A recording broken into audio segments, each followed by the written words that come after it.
स्वागत है आप सभी का मेरे YouTube चैनल पर। हम लोग आचार्य रामचंद्र शुक्ल के निबंध कविता क्या है को पढ़ रहे हैं।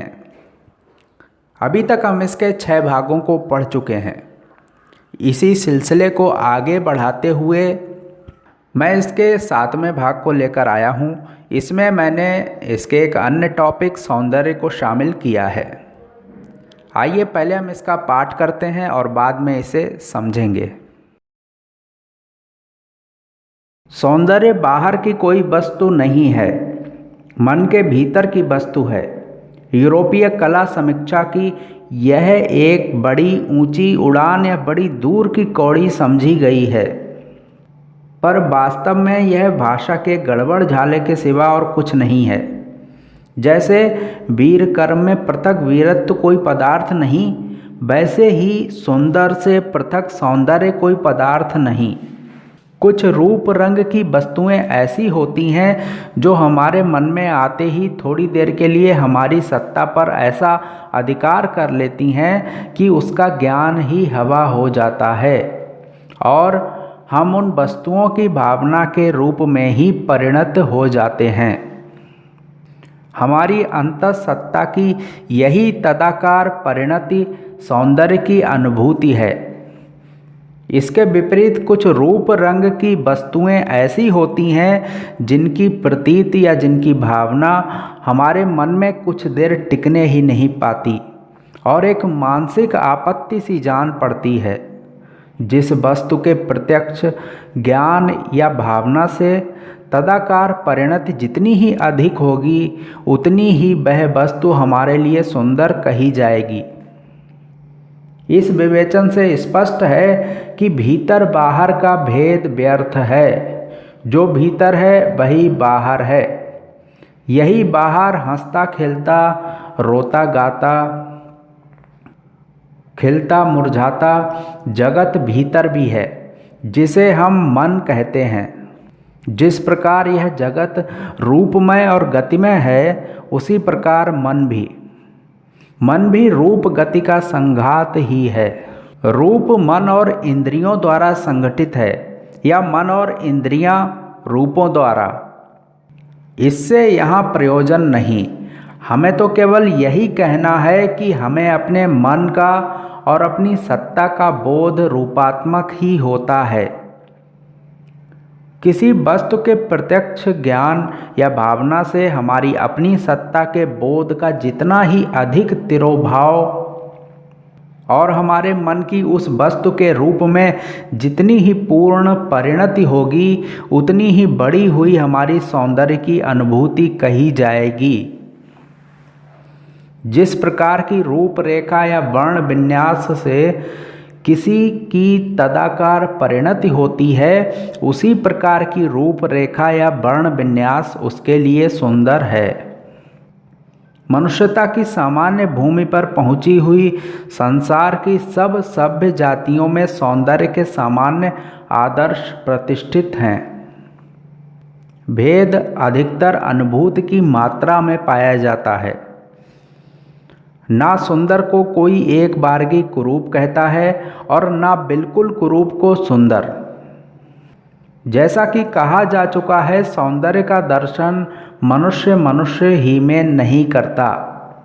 प्रत्युत पल्लव कुंभित पुष्पहास में, पक्षियों के पक्षजाल में, सिंधुराभ शांत दिगंचल के हिरण्य मेखला मंडित घनखंड में, तुषारावृत्ति तुंग गिर शिखर में, चंद्र किरण से झलझलाते निर्झर में और न जाने कितनी वस्तुओं में वह सौंदर्य की झलक पाता है। जिस सौंदर्य की भावना में मग्न होकर मनुष्य पृथक अपनी सत्ता की प्रतीति का विसर्जन करता है, वह अवश्य एक दिव्य विभूति है। भक्त लोग अपनी उपासना या ध्यान में इसी विभूति का अवलंबन करते हैं। तुलसी और सूर ऐसे सगुणोपासक भक्त राम और कृष्ण की सौंदर्य भावना में मग्न होकर ऐसी मंगल दशा का अनुभव कर गए हैं, जिसके कैवल्य या मुक्ति की कामना का कहीं पता नहीं लगता है। कविता केवल वस्तुओं के ही रंग रूप में सौंदर्य की छटा नहीं दिखाती, प्रत्युत कर्म और मनोवृत्ति के भी अत्यंत मार्मिक दृश्य सामने रखती है। वह जिस प्रकार विकसित कमल, रमणी के मुखमंडल आदि का सौंदर्य मन में लाती है, उसी प्रकार उदारता, वीरता, त्याग, दया, प्रेमोत्कर्ष इत्यादि कर्मों और मनोवृत्तियों का सौंदर्य भी मन में जमाती है। जिस प्रकार वह शव को नोचते हुए कुत्तों और श्रगालों के बीभत्स व्यापार की झलक दिखाती है, उसी प्रकार क्रूरों की हिंसा वृत्ति और दुष्टों की ईर्ष्या आदि की कुरूपता से भी क्षुब्ध करती है। इस कुरूपता का अवस्थान सौंदर्य का पूर्ण और स्पष्ट अभिव्यक्ति के लिए ही समझना चाहिए। जिन मनोवृत्तियों का अधिकतर बुरा रूप हम संसार में देखा करते हैं, उनका भी रूप सुंदर कविता ढूंढकर दिखाती है। दशवदन निधनकारी राम के क्रोध के सौंदर्य पर कौन मोहित ना होगा। जो कविता रमणी के रूप माधुर्य से हमें तृप्त करती है, वही उसकी अंतर्वृत्ति की सुंदरता का आभास देकर हमें मुग्ध करती है। जिस बंकिम की लेखनी ने गढ़ पर बैठी हुई राजकुमारी तिलोत्तमा के अंग प्रत्यंग की सुषमा को अंकित किया है, उसी ने नवाब नंदिनी आयशा के अंतस की अपूर्व सात्विकी ज्योति की झलक दिखाकर पाठकों को चमत्कृत किया है। जिस प्रकार बाह्य प्रकृति के बीच वन, पर्वत, नदी, निर्झर आदि की रूप विभूति से हम सौंदर्य मग्न होते हैं, उसी प्रकार अंतः प्रकृति में दया, दाक्षिण्य, श्रद्धा, भक्ति आदि वृत्तियों की स्निग्ध शीतल आभा में सौंदर्य लहराता हुआ पाते हैं। यदि कहीं बाह्य और आभ्यंतर दोनों सौंदर्य का योग दिखाई पड़े तो फिर क्या कहना है। यदि किसी अत्यंत सुंदर पुरुष की धीरता, वीरता, सत्यप्रियता आदि अथवा किसी अत्यंत रूपवती स्त्री की सुशीलता, कोमलता और प्रेम परायणता आदि भी सामने रख दी जाए तो सौंदर्य की भावना सर्वांग पूर्ण हो सकती है।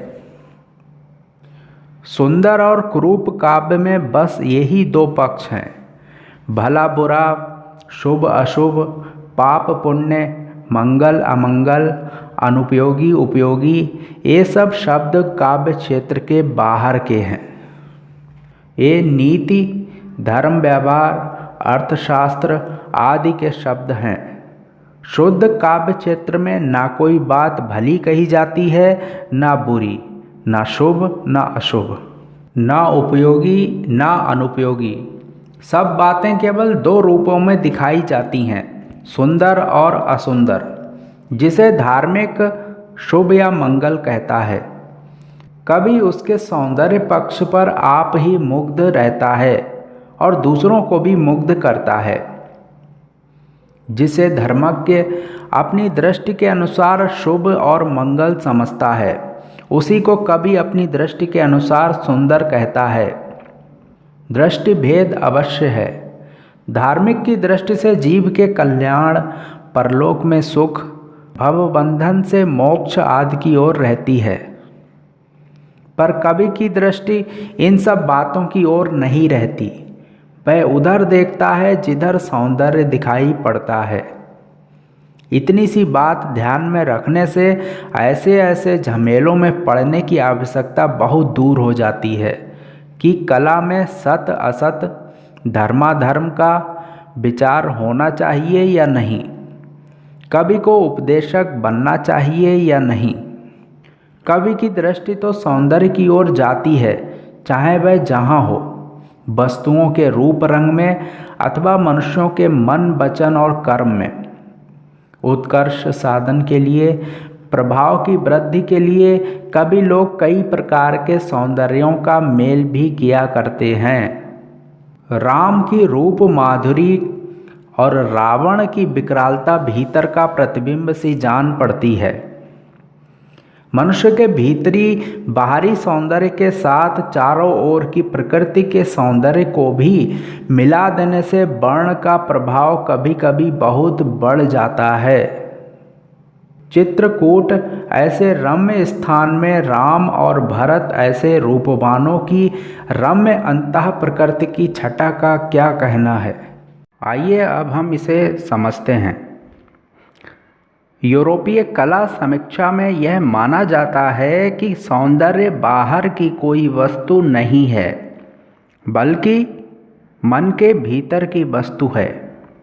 इसका अर्थ यह हुआ कि कोई वस्तु यदि हमें सुंदर लग रही है तो वह इसलिए कि हम उसे मन में सुंदर मान रहे हैं। अब यहाँ पर समस्या यह उत्पन्न हो रही है कि यदि यह मान लिया जाए कि सौंदर्य मन के अंदर की वस्तु है, तो जिस वस्तु को एक व्यक्ति सुंदर मान रहा है वह दूसरे व्यक्ति के लिए कुरूप भी हो सकती है, जबकि वास्तव में ऐसा नहीं है। मनुष्यता की सामान्य भूमि पर पहुंची हुई संसार की सब सभ्य जातियों में सौंदर्य के सामान्य आदर्श प्रतिष्ठित हैं। सुंदर वस्तु से अलग सौंदर्य कोई पदार्थ नहीं है। ना तो सुंदर को कोई कुरूप कहता है और ना कुरूप को कोई सुंदर। इसीलिए शुक्ल जी ने इसका खंडन करते हुए कहा है कि सौंदर्य को लेकर भीतर बाहर का जो भेद किया जा रहा है वह व्यर्थ है। जो भीतर है वही बाहर है। आगे शुक्ल जी कविता के सौंदर्य के बारे में यह कहते हैं कि कविता केवल वस्तुओं के ही रंग रूप में सौंदर्य की छटा नहीं दिखाती, प्रत्युत कर्म और मनोवृत्ति के भी अत्यंत मार्मिक दृश्य सामने रखती है। वह जिस प्रकार विकसित कमल, रमणी के मुखमंडल आदि का सौंदर्य मन में लाती है, उसी प्रकार उदारता, वीरता, त्याग, दया, प्रेमोत्कर्ष इत्यादि कर्मों और मनोवृत्तियों का सौंदर्य भी मन में जमाती है। दोस्तों, आज हमने इस निबंध के टॉपिक सौंदर्य को पढ़ा। अब इसके जो बचे हुए टॉपिक्स हैं उन्हें हम अगले भाग में लेकर आएंगे। धन्यवाद।